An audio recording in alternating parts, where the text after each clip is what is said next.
Price. अच्छा हाँ, तो राम कहाँ मिलेंगे और कितने में मिलेंगे? श्री अगस्त जी महाराज अपने अपने अग्रज भूत भावन भगवान शंकर के अनुभव का लाभ उठाते हुए अपने शिष्य सुतीक्षण से कहते हैं कि बेटा सुतीक्षण, दुकान तो हर जगह है, क्योंकि ये जरूरी दवा है। दुकान तो हर जगह है, पर कीमत केवल एक है, कीमत केवल एक है। बोले क्या? राजा रंक, ब्राह्मण शूद्र, धनी निर्धन, ऊंच नीच, कोई हो, कहीं का हो, कैसा भी हो, अगर ये कीमत उसके पास है तो वो राम को खरीद सकता है। क्या कीमत है और कहाँ मिलेगी? कहते हैं अगस्त कि हरि व्यापक,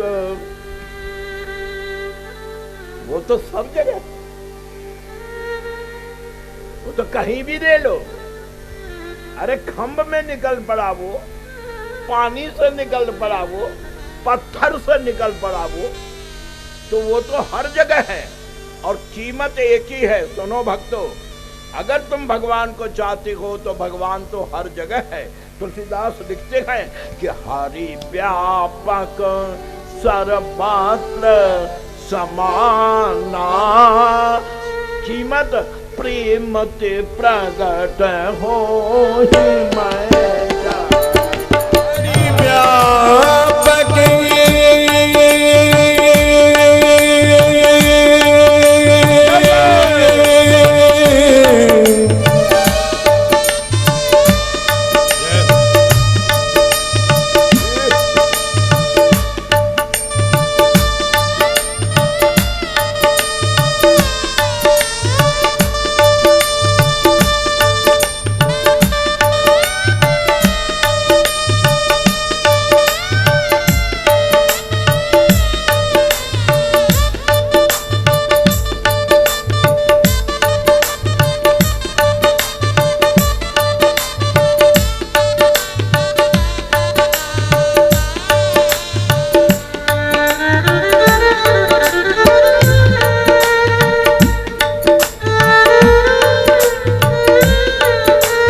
व्यापक सर्वत्र समाना,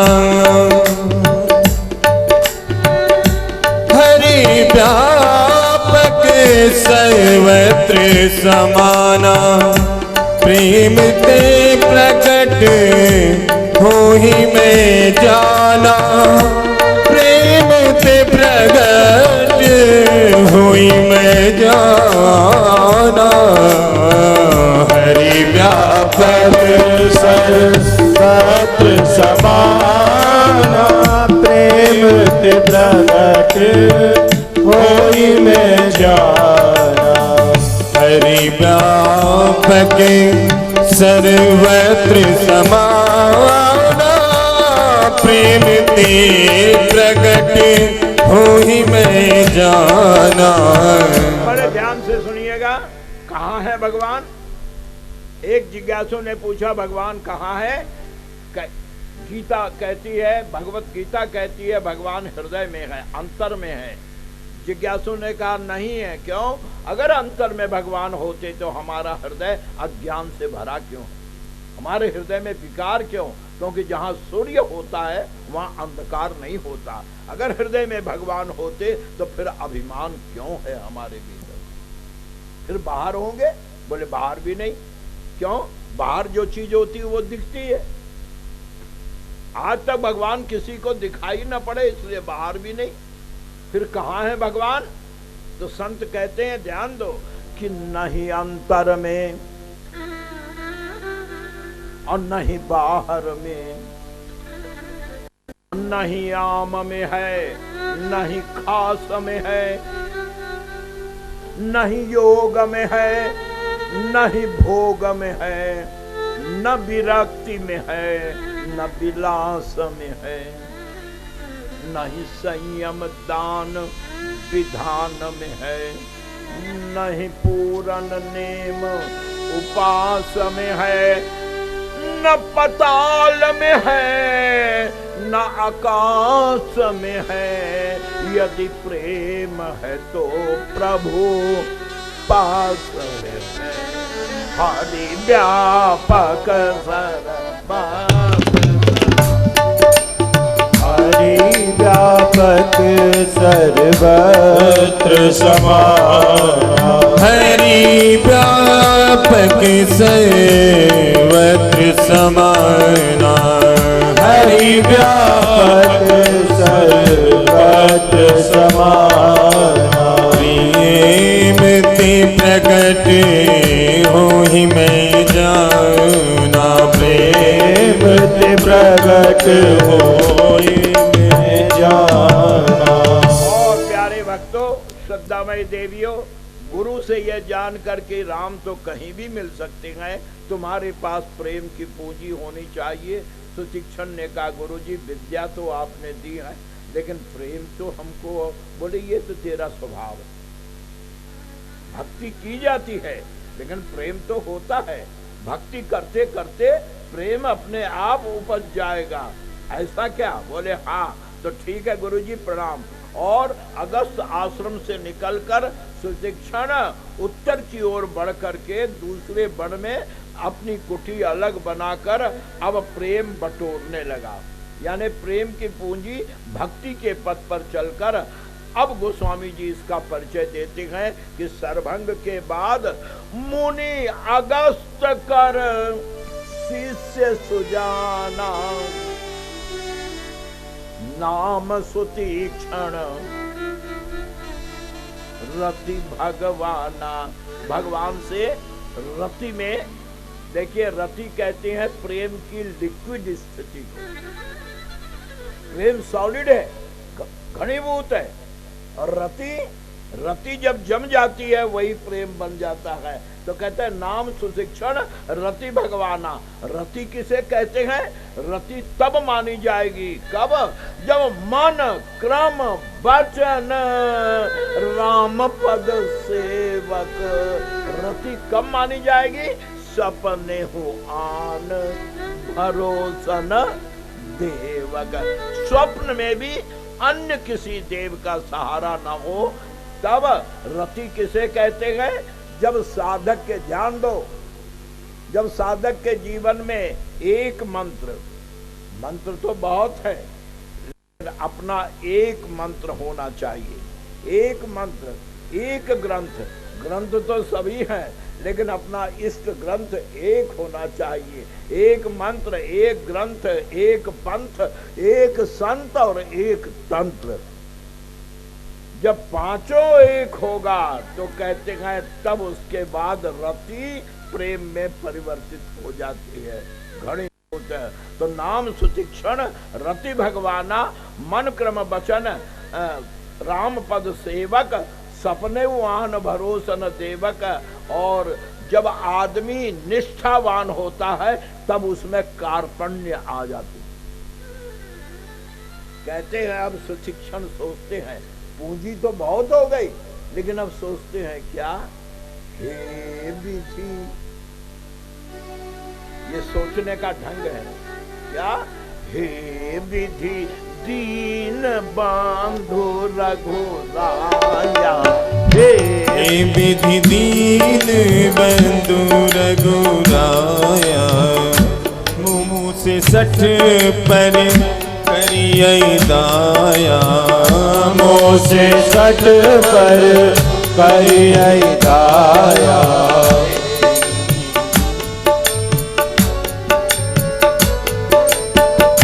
हे विधि दीन बंधु रघुराया, हे विधि दीन बंधु रघुराया।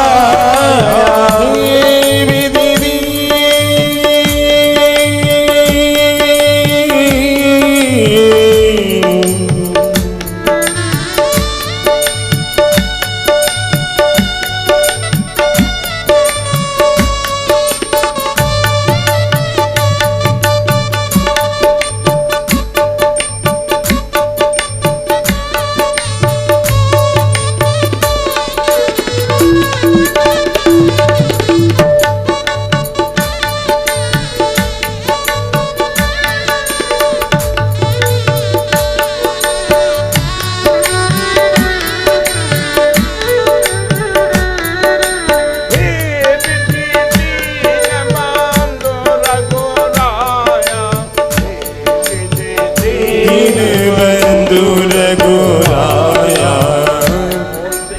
सठ पर करियै दाया, उसे सठ पर करियै दाया। मन में सोचते हैं कि सहित अनुज, क्या कभी ऐसा होगा कि अनुज यानी लक्ष्मण के साथ सहित अनुज समेत बलदेवी, क्या कभी दर्शन कर सकेंगे? इतने में खबर मिली, क्या आ रहे हैं, सर्वंग आश्रम से आगे बढ़ गए, आ रहे हैं। कैसे पता चला? जितने मुनि महात्मा इधर उधर थे सब भागकर अपनी अपनी कुटी पर जा रहे हैं। क्यों? हमारी कुटी से जब राम निकलेंगे तो हम आरती करेंगे, पुष्पांजलि देंगे। सब अपने द्वार पर जा रहे हैं, लेकिन सुतीक्षण ने सुना तो वो अपने द्वार पर थे, द्वार से भागे। क्यों? इनको तो लेना है,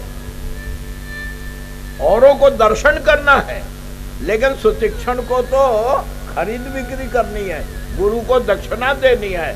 तो प्रभु आगमन श्रवण सुनि पावा, तो करत मनोरथ आज गुरु दक्षिणा देने का अवसर आ गया है।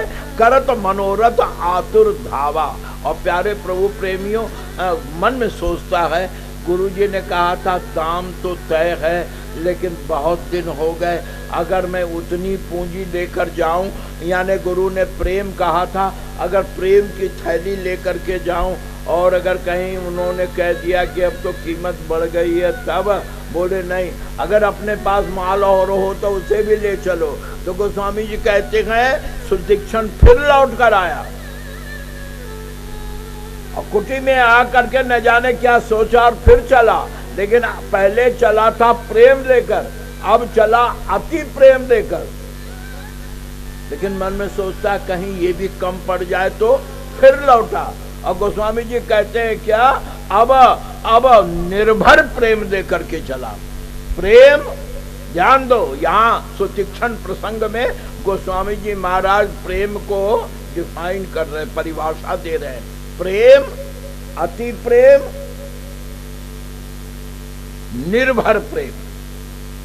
जैसे ही कहा निर्भर प्रेम, पार्वती कहती हैं पतिदेव अब तक तो आप प्रेम प्रेम करते थे, लेकिन ये निर्भर प्रेम किसे कहते हैं? निर्भर प्रेम किसे कहते हैं? शंकर जी महाराज कहते हैं पार्वती इसके पहले किसी में होता तो मैं बताता कि ये लक्षण है, निर्भय प्रेम इसको कहते हैं। हाँ, लक्षण बता सकता हूं कि अब निर्भय प्रेम होने पर मुनि में परिवर्तन क्या हो गया। निर्भर प्रेम में परिवर्तन, तुलसीदास जी ने भी यही इच्छा की थी। नान्या स्प्रिया रघुपति हृदय अस्मदीय, सत्यम बदामि च भवान अखिलांतरात्मा, भक्तिम प्रयक्ष रघुपुर में कामादि दोष रहितम कुरु मानसम च। यानी गोस्वामी जी भी निर्भर भक्ति की ही कामना करते हैं। पार्वती के पूछने पर भगवान शंकर निर्भर भक्ति की, निर्भर प्रेम की व्याख्या करते। बड़े ध्यान से सुनो, शंकर जी कहते हैं कहीं न जाए सो दशा भवानी, फिर भी बोले मुनि मग मांझ। निर्भर प्रेम में क्या होता है, आदमी अपने होश को गंवा बैठता है। मंसूर साहब ने, जिनको सूली पर चढ़ाया गया, मंसूर साहब ने एक शेर लिखा था, क्या बात है अनोखी, क्या बात है अनोखी, वो याद तब करेंगे। क्या बात है अनोखी, वो याद तब करेंगे जब याद में हम उनके अपने को भुला देंगे। जब तक मैं रहेगा, होश रहेगा, मैं रहेगा, तब तक हम उनको, उनका दीदार नहीं कर पा सकते हैं। तो मुनि की अब यही स्थिति है, को मैं कहाँ चलूं नहीं बूझा, दिशी और विदिशी पंथ नहीं सूझा, और बीच रास्ते बैठ गए। हालत क्या, शरीर के रोए कटहल के कांटे की तरह, पुलक शरीर पनस फल जैसा। लेकिन जब निर्भर प्रेम में भी बैठ गए लेकिन फिर भी प्राप्ति नहीं हुई। अब तो सुशिक्षण ने पूरी पूंजी दांव पर लगा दी। अब जो कुछ है वो सब रख रहा हूँ, लेकिन अब काउंटर पे नहीं जाऊंगा, तो अब होम डिलीवरी होगी। अब तुम्हें मेरे पास आना पड़ेगा। मुंह मांगा कीमत दे रहा हूँ, प्रेम नहीं, अति प्रेम नहीं, निर्भर प्रेम नहीं। तो अब क्या हो गया? कहते हैं अविरल प्रेम भगति मुनि, अविरल प्रेम भगत मुनि पाई, प्रभु देखे तरु ओट लुभाई। अविरल प्रेम भगति मुनि पाई, प्रभु देखे तरु ओट लुभाई। अरे प्रभु प्रेमियों, भगवान राम तरु ओट में आकर के, यानी एक तरु माने वृक्ष, एक वृक्ष की ओट में खड़े होकर सुशिक्षण की ये लीला देख रहे हैं। क्यों? ये अजब गाहक आज जीवन में पहली बार राम को मिला। खरीदार तो राम के पास बहुत आए, सिर की बाजी लगाने वाले भी आए, लेकिन आज तक ऐसा खरीदार कोई नहीं आया जो बिना मांगे पूंजी की थैलियां फेंक रहा। इतना और चाहिए ये भी लो, और चाहिए ये भी लो, और चाहिए ये भी लो। वेद कहता है तुम प्रेम से मिलते हो, लेकिन मैंने तो प्रेम नहीं, अति प्रेम दिया, निर्भर प्रेम दिया, अविरल प्रेम दिया। अब अविरल के बाद तो एक ही बच गया, अंतिम सुपरलेटिव। अंतिम क्या? प्रेम, अति प्रेम, निर्भर प्रेम, अविरल प्रेम। और अब गोस्वामी जी कहते सुशिक्षण ने अब पूरी पूंजी दांव पर लगाई। क्या? अतिशय प्रीति देखी रघुवीरा, अतिशय प्रीति देखी रघुवीरा।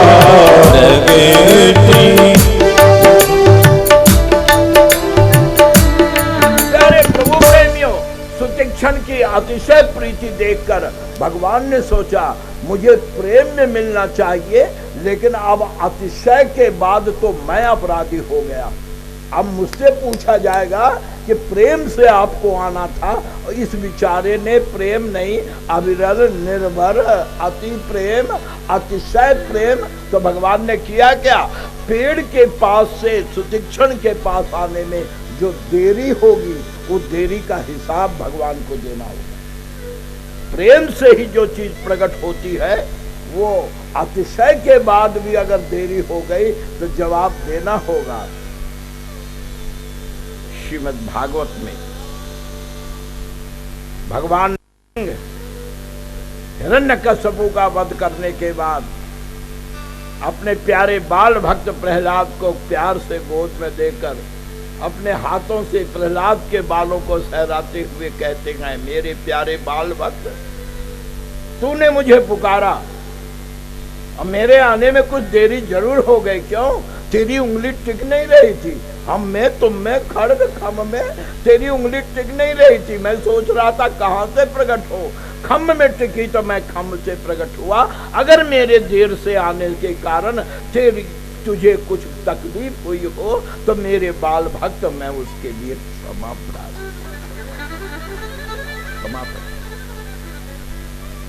आज वही बात सुशिक्षण के सामने है कि अतिशय प्रीति हो गई और भगवान अब पेड़ के नीचे से चलकर आएंगे तो 2 मिनट का टाइम भी अगर लगेगा उसका हिसाब प्रभु को देना होगा कि ये 2 मिनट की देरी क्यों। तो प्रभु ने किया क्या? प्रगटे हृदय, हृदय में प्रकट हो गए। लेकिन हृदय में प्रकट किया हुए जो रूप था वैकुंठ का, चतुर्भुज, हृदय चतुर्भुज रूप हृदय में प्रभु प्रकट हो गए। राम रूप से जैसे प्रकट हो गए, जिसको खरीदना था वो मिल गया। अब मुनि आनंद से राम रूप का सुख भोग रहे। तब रघुनाथ निकट चली आए। अब राम जी चलकर सुशिक्षण के पास आए और अब करते क्या है? कहते उठो, सुतीक्षण मैं आ गया, उठो। लेकिन सुतीक्षण उठते नहीं है। बोले क्यों? हमें मतलब, पैसा दिया, माल दिया, मतलब क्या? तुम अपने रास्ते, मैं अपने रास्ते। प्रभु कहते नहीं नहीं उठो, मुझे बात करनी है तुमसे। लेकिन गोस्वामी जी कहते हैं धन्य भाग सुतीक्षण का, पुजारी सुबह 4 बजे घंटी बजाकर मंदिर में भगवान को जगाते हैं। लेकिन आज सुतीक्षण का भाग्य देखिए कि आज सुतीक्षण को स्वयं राम जगा रहा है कि मुनि ही राम बहुभांति जगावा, लेकिन जागन ध्यान जनित सुख पावा। नहीं जगूंगा, मुझे मिल गया, मुझे जो चाहिए मिल गया। तो भगवान ने किया क्या? वो रूप हटाया हृदय से और अपना राम रूप हटाकर हृदय में जैसे चतुर्भुजी रूप, 4 भुजा का रूप दिया कि सुतीक्षण आकुला के उठा। वो गया कहाँ? मेरा रूप कहाँ गया? तो जैसे आंख खोला, आगे दिख राम तन श्यामा, खुश हुआ कि चलो सामने है। चरणों में गिरा, प्रभु ने उठाकर हृदय से लगाया और प्रभु कहते हैं महामुनि, तुमने प्रेम के बजाय अतिशय प्रेम मुझे अर्पित किया। अब तुम जो मांगो मैं दे सकता हूं। भक्तगण ध्यान से सुने, भगवान सुतीक्षण से कहते हैं सुतीक्षण अब तुम जो मांगो वो मैं देने के लिए तैयार हूं, बोलो तुम्हें क्या चाहिए। अब जरा देखो सुतीक्षण की चतुराई, चाहिए तो जरूर, गुरु दक्षिणा में चाहिए तो जरूर। लेकिन मन में सुतीक्षण ने सोचा अब जब सामने दर्शन हो गया तो मेरा कल्याण तो हो गया, तो पहले अपना काम क्यों न बनाऊं। गुरु की दक्षिणा तो अब होगी, पहले अपना काम बनाओ।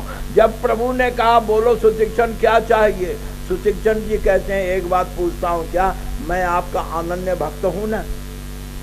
सपने हूँ आन भरोसा न देवक, अनन्य हूँ ना? हाँ, अनन्य किसे कहते हैं? जो किसी और के आगे हाथ न फैलाए।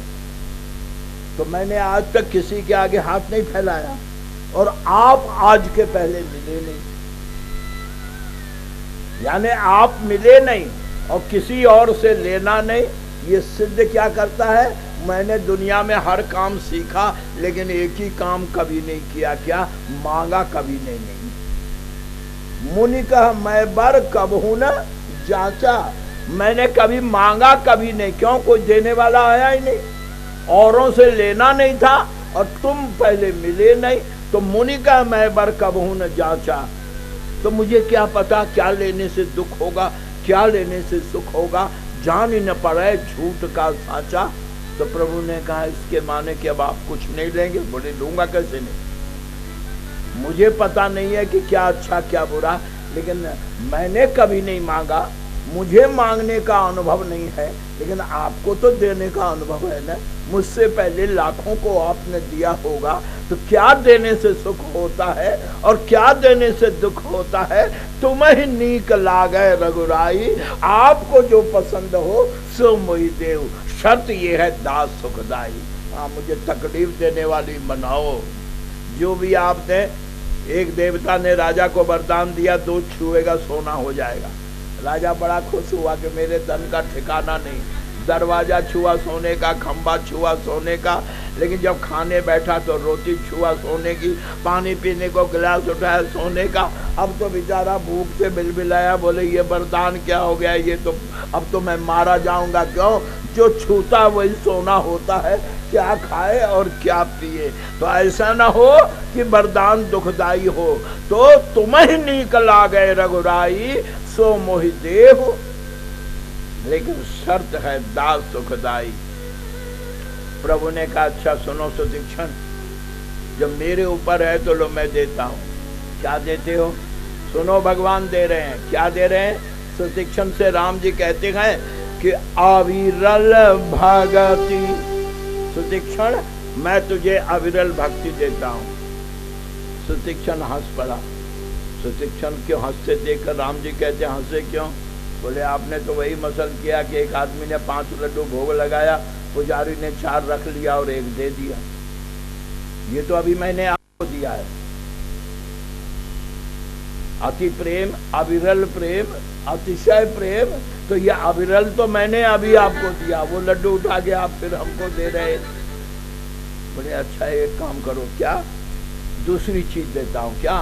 अविरल भगति विरति वैराग्य। बोले ये तो मुझे गुरु ने दिया था।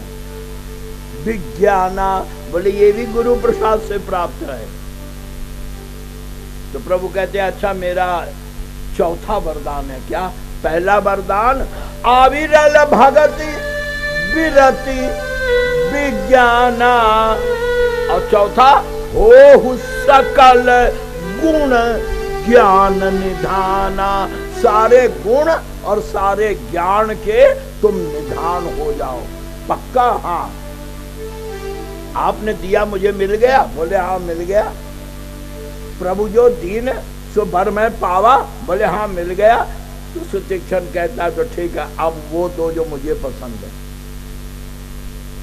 बोले अभी तो तुमने कहा था मुझे पता नहीं, न झूठ न सच, और अब कहते हो अब सो देव मोह जो भावा। ये चक्कर क्या है? बोले पहले वाकई नहीं पता था क्योंकि अज्ञानी था। अब आपने वरदान दे दिया हो सकल गुण ज्ञान निदाना। अब जब ज्ञान निदान हो गया तो अब तो पता चल गया कि क्या अच्छा है क्या बुरा है, तो क्यों ना अपना फायदा मैं कर लूं। तो क्या चाहते हो अब? बहुत ध्यान देना। कहता है सुतीक्षण, दक्षिणा नहीं, सीता अनुज समेत प्रभु चाप बाण धर राम, मम ही गगन इंदु बसहु सदा निहका।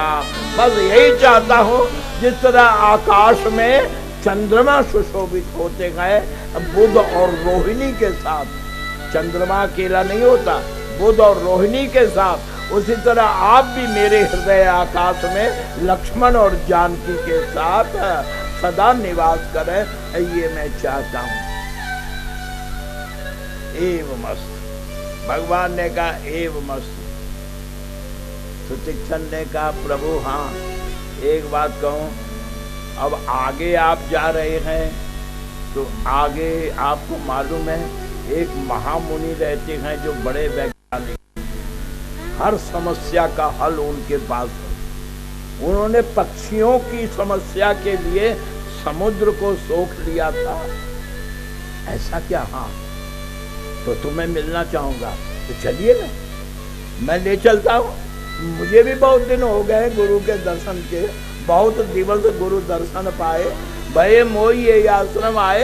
अब मैं आपकी मदद ही तो करूंगा ना, आपको सीधे उन तक पहुंचा दूंगा और आपका परिचय भी उनको दे दूंगा। उन्हें क्या पता, आपका परिचय दे दूंगा। ऐसा क्या? हाँ।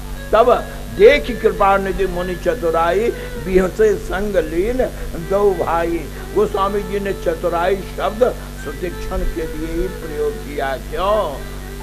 कठिन काल मल कोश, जोगन यज्ञन ज्ञान तप, परिहरि सकल भरोस, राम ही भजई ते चतुर नर। चतुर कौन? राम ही भजई। और सुतीक्षण ने मन क्रम वचन राम पद सेवक। तो देख कृपा निधि मुनि चतुराई, मुनि को साथ दिया और रास्ते में अपने भक्ति की महिमा का वर्णन करते हुए भगवान राम जब अगस्त आश्रम के पास पहुंचे। अब ध्यान दो, सुतीक्षण ने सोचा अगर मैं इनके साथ जाऊंगा तो गुरुजी कहेंगे तू क्या लाया, ये तो खुद ही आ रहे थे, तू बीच में दक्षिणा का 5वां सवार क्यों बन रहा है, ये तो मेरे पास आ ही रहे थे। तो अगर मैं इनके साथ जाऊंगा तो गुरुजी दक्षिणा नहीं मांगेंगे, तो और राम जी को छोड़ भी नहीं सकते। तो जरा चतुराई देखो। सुतीक्षण कहता है प्रभु हाँ एक प्रार्थना करो, क्या? हमारे आश्रम में, गुरु जी के आश्रम में अगर आपका विधिवत सम्मान न हुआ तो मुझे अच्छा नहीं लगेगा और बिना जाने कौन क्या करेगा। तब एक काम कीजिए ना, क्या आप जरा धीरे धीरे आइए, मैं जरा आश्रम में लोगों को बता दूं, तैयारी थोड़ी हो जाए। आप आए तो आपका ढंग से स्वागत हो।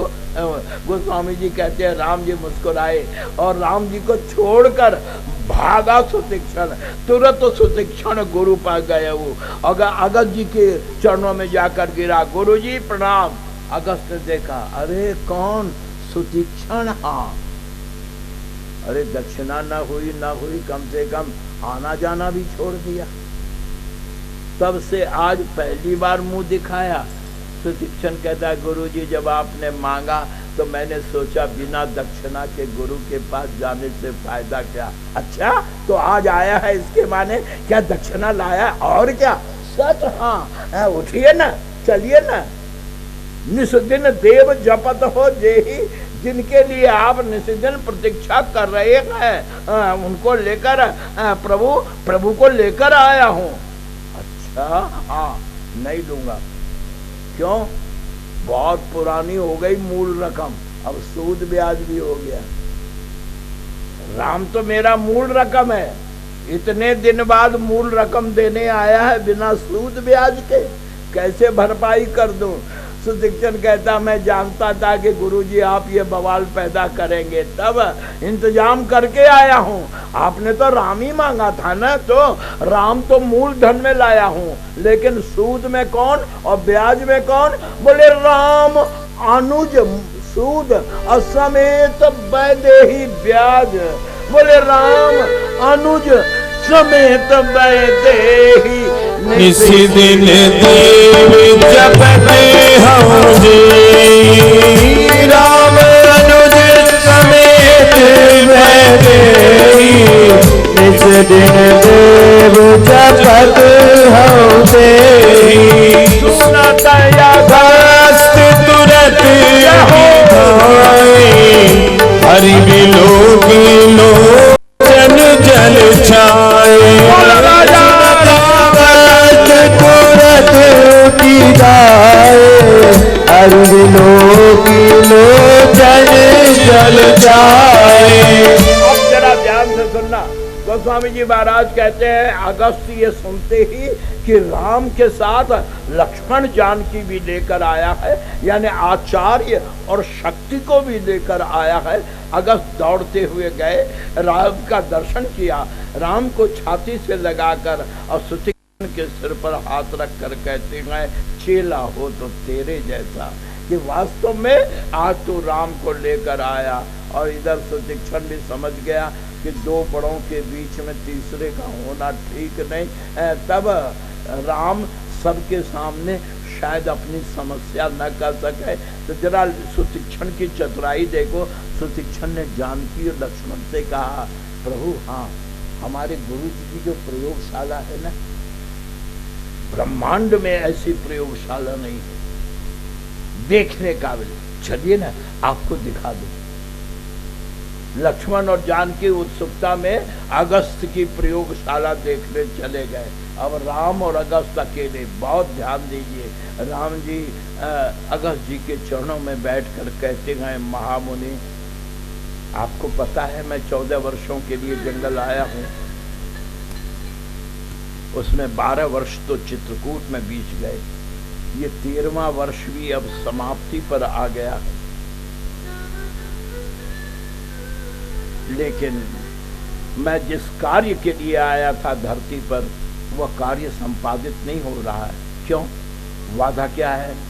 बोले वादा ये है कि मेरी ही शक्ति रावण की सहायक बनी हुई है, और जब तक उनका समर्थन मुझे ना मिले, उनकी सहमति ना मिले, तब तक मैं रावण को कैसे ललकारूं, उसे कैसे चुनौती दूं। अगस्त ने कहा, बात तो आपकी समझदारी की है, तो आप चाहते क्या है? श्री राम कहते हैं कि चाहता ये हूं कि किसी तरह जानकी राक्षस वध के लिए, निश्चर वध के लिए और रावण वध के लिए मुझे अनुमति प्रदान करो, उनकी सहमति मुझे मिले। बस इतना छोटा सा काम। और इसके लिए आप 12 वर्ष तक खुशामद करते रहे। राम जी कहते हैं आप इसे छोटा काम कह रहे हैं। मैं 12 वर्ष की पूजा के बाद भी असफल रहा, अनसुईया का समझाना काम नहीं किया। अगस्त मुनि कहते हैं ये सब ज्ञान की बातें हैं, विज्ञान की नहीं।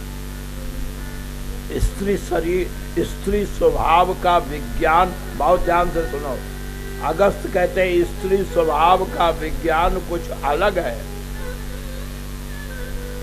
स्त्री कहने को अबला कहलाती है, लेकिन वो सब कुछ बर्दाश्त कर लेती है। उसमें संभालने की इतनी ताकत है कि पूरी गृहस्थी संभाल लेती है।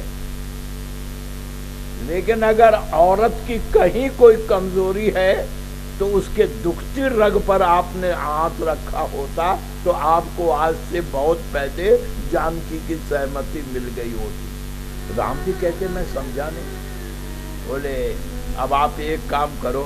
क्या? बस कुछ दूर पर दंडक की सीमा प्रारंभ होती है। दंडक वन में वहां का वर्तमान राजा हालांकि वृद्ध हो गया है, तरुणाई में तो वो महाशक्तिशाली था, लेकिन अब वह वृद्धावस्था को प्राप्त है। लेकिन फिर भी सिंह सिंह ही होता है। आप इतना करना, उस राजा की अनुमति लेकर वैधानिक, जबरन भी लोगों ने कब्जा कर रखा है, लेकिन आप वैधानिक चलें। क्यों? राजा से अनुमति लेकर, विधिवत अनुमति लेकर आप वहां आश्रम बनाएं और दोनों भाई युद्ध की चर्चा न करें, राक्षस की चर्चा न करें, तो दोनों भाई एकदम युद्ध के विरुद्ध सत्संग चर्चा में रहें। राम जी कहते हैं इससे क्या होगा? बोले बहुत कुछ होगा।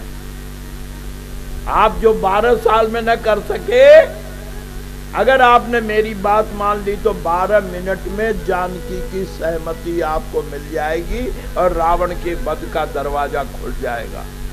ऐसा क्या? हाँ, तो क्या करे? अगस्त मुनि कहते हैं, भक्तों ध्यान देना, कि दंडक बन पुनीत प्रभु करहु, उग्र शाप मुनि बर कर हरहु। और भगवान राम अगस्त की बात मानकर दंडक बनाए और वहां का जो वृद्ध राजा था, कौन? ध्यान दें, गिद्धराज सौ भेंट भई। तुलसीदास लिखते गए, गिद्धराज जटायु यह यहाँ के वन का राजा था, लेकिन अब वह वृद्धावस्था को प्राप्त था, लेकिन फिर भी राजा तो राजा ही होता है।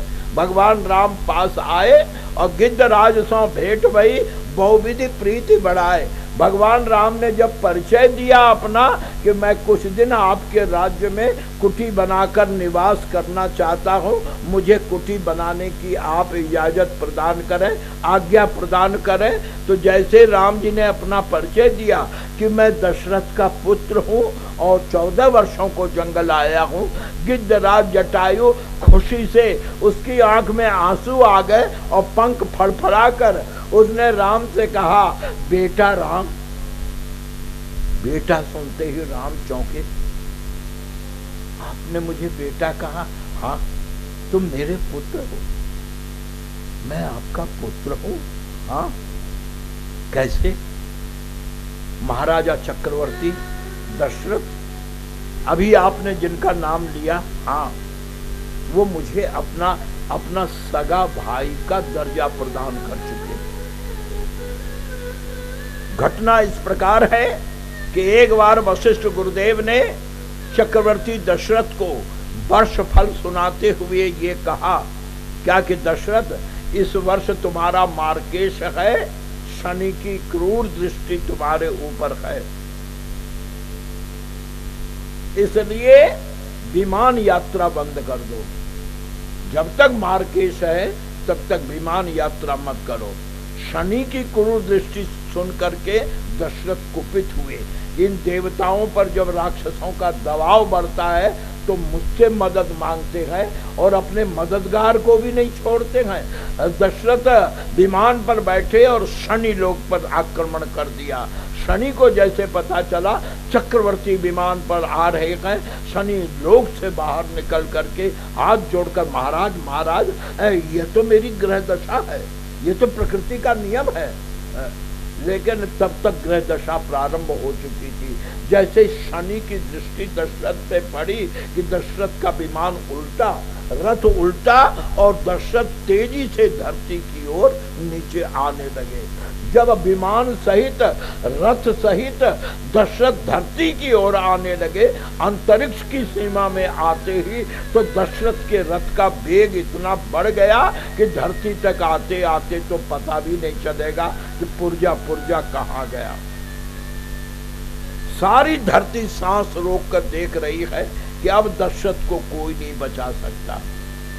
आज दशरथ का अंत है। लेकिन प्यारे प्रभु प्रेमियों, सब सांस रोके देख रहे थे विमान को तेजी से नीचे आते देखकर। लेकिन ये गिद्धराज जटायु उस समय तरुणाई में था। ये सूर्य के सारथी अरुण का पुत्र है। ये जटायु मामूली नहीं है, ये भगवान सूर्य का पुत्र है। सूर्य के जो सारथी अरुण है ये उनके पुत्र है। तो जटायु आकाश में उड़ा और उसने विशाल अपना पंख फैलाया और दशरथ को विमान सहित अपने पंख पर लेकर धीरे धीरे जमीन पर उतारा। जमीन पर आते ही दशरथ रथ से कूदकर बाहर आए और दशरथ ने कहा, आज मेरे प्राणों की रक्षा तुमने की है। तुम जंगली राजा हो, लेकिन आज तुमने मेरे प्राणों की रक्षा की है, इसलिए आज मैं तुम्हें अपने सगे भाई का दर्जा प्रदान करता हूँ। और बेटा राम आज बेटे और बहू को अपने पास देखकर मन पुलकित हो रहा है। मेरा आशीर्वाद है, निर्भय रहो, चिंता मत करो। जब तक मेरी जान में जान है और जब तक मेरी सांस है तब तक तुम्हें यहाँ कोई छेड़ने वाला नहीं है। तुम्हारे लिए कोई विघ्न नहीं, मैं झेलूंगा, तुम निश्चिंत से रहो। गोस्वामी जी कहते हैं, गीधराज सौ भेंट भई बहुविधि प्रीति बढ़ाए और गोदावरी निकट, गोदावरी के निकट प्रभु ने कुटी बनाई। अगस्त जी ने यहाँ कुटी बनाने राम को क्यों कहा था? मतलब था क्या? मतलब अब आइए 5 मिनट में मतलब समझिए।